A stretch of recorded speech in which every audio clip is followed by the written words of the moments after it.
नमस्कार दोस्तों। एक व्यक्ति अपने खूबसूरत पत्नी और बेटी को छोड़कर विदेश कमाने के लिए चला जाता है और जब जाता है तो लगभग 3 साल तक वो विदेश में ही रह जाता है।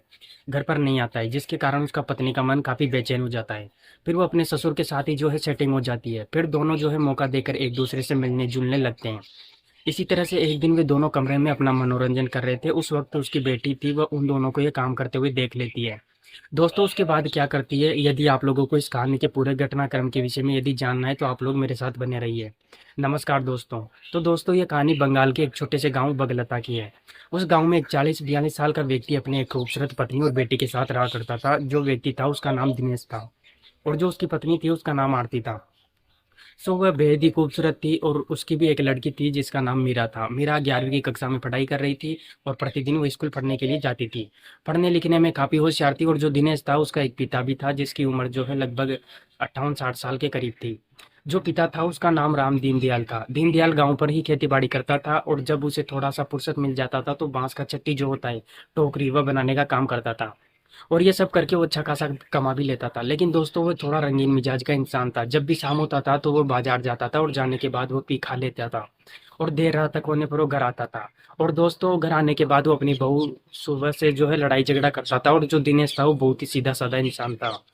गांव पर ही मोची का काम करता था, लोगों को जूता चप्पल सिलता था और जो कुछ भी कमाता था उसी से अपना परिवार का खर्चा चला लेता था।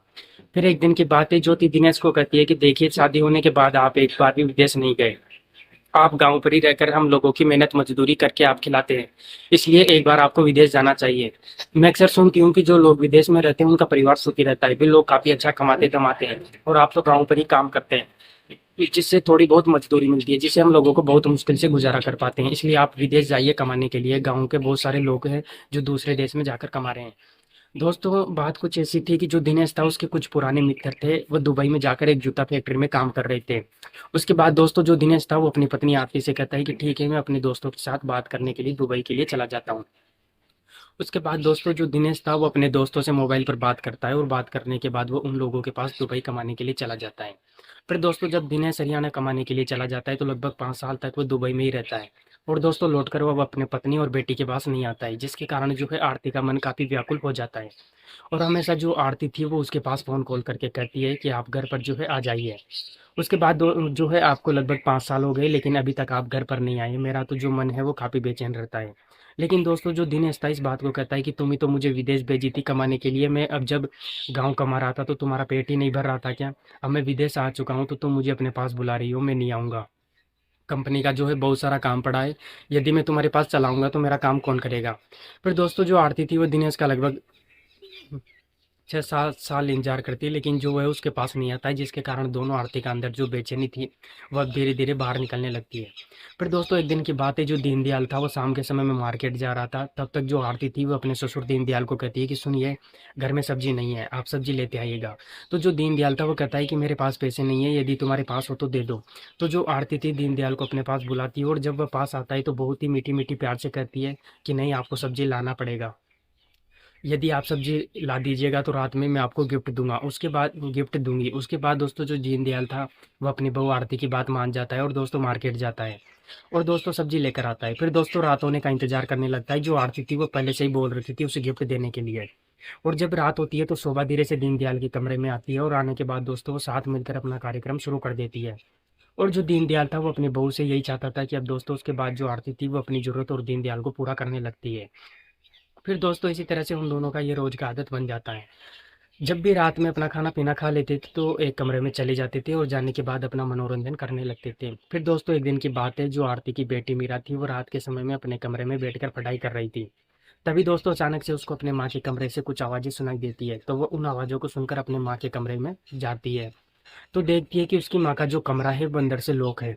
तो वो वहीं पर एक छोटा सा दराज बना हुआ था जिसमें से वो जाकर जो है देखने लगती है और दोस्तों वो अंदर का नज़ारा देखती है तो उसके पैरों तले ज़मीन खिसक जाती है। तो दोस्तों उसका भी मन अंदर से काफ़ी ज़्यादा बेचैन हो जाता है। फिर दोस्तों वो मौका जो है मौके की तलाश करने लगती है कि कब उसे मौका मिले अपने दादाजी के पास जाने का। फिर दोस्तों इसी तरह से लगभग 4 महीने का समय बीत जाता है। फिर दोस्तों एक दिन अचानक से जो मीरा थी वो उसके मायके से बुलाहट आ जाती है, क्योंकि जो आरती का भाई था उसका बेटा का शादी हो रहा था और शादी में इसे बुलाया गया था। फिर दोस्तों जो आरती थी वो अपनी बेटी मीरा को अपने ससुर दीनदयाल को समझा बुझाकर अपने मायके चली आती है शादी अटेंड करने के लिए। उसके बाद दोस्तों जो मीरा थी वो उसको अपने दादाजी से मिलने का फुल मौका मिल जाता है। और दोस्तों जब रात होता है तो बहुत ही अच्छी तरह से खाना पीना पकाती है और अपने दादाजी को भी खिलाती है। फिर दोस्तों जब रात होती है तो मीरा धीरे से अपने कमरे से निकलकर दीनदयाल के कमरे में चली जाती है। और जाने के बाद दोस्तों वो कहती है कि दीनदयाल आप जो मेरी माँ के साथ रोज करते हैं वो आज मेरे साथ भी कीजिए। उसके बाद दोस्तों जब दीनदयाल अपनी पोती मीरा की जो है इतनी बात सुनता है तो उसके पैरों तले जमीन खिसक जाता है। और वो सोचने लगता है कि अब वह क्या करे। फिर दोस्तों वह मीरा की ओर देखने लगता है और मीरा भी जो है दीनदयाल की ओर देखने लगती है। और दोस्तों देखते ही देखते दोनों एक हो जाते हैं, अपना कार्यक्रम शुरू कर देते हैं। फिर दोस्तों उसके बाद वे दोनों लगभग 24 घंटे तक अपना मनोरंजन करते हैं। और जब मीरा की जरूरत पूरी हो जाती है तो दीनदयाल को थैंक यू बोलकर धीरे से अपने कमरे में चली जाती है, आकर सो जाती है। फिर दोस्तों अगली सुबह होती है, वह खाना पीना खाती है, दीनदयाल को भी खिलाती है, धीरे से अपने कमरे से निकलकर दीनदयाल के पास चली जाती है। उस दिन दोस्तों जो दीनदयाल था वो अपना पूरी तैयारी में था। और दोस्तों इस दिन वो मीरा को इस कदर हिला देता है कि जो मीरा थी बेचारी ठीक से चल भी नहीं पाती थी। फिर किसी तरह से अपने आप को संभालते हुए अपने कमरे से आती है और आने के बाद दोस्तों वह गहरी नींद में सो जाती है। तब तक दोस्तों जो मीरा की माँ आरती थी वह भी सुबह होने के बाद वापस घर चली आती है तो मीरा की हालत देखती है तो सब कुछ जो है समझ जाती है। फिर वो दीनदयाल के पास जाती है, पूछती है कि आपने मीरा के साथ क्या किया है। तो जो दीनदयाल था वो सारा बात बताता है कि जो मीरा है वो सही लड़की नहीं है।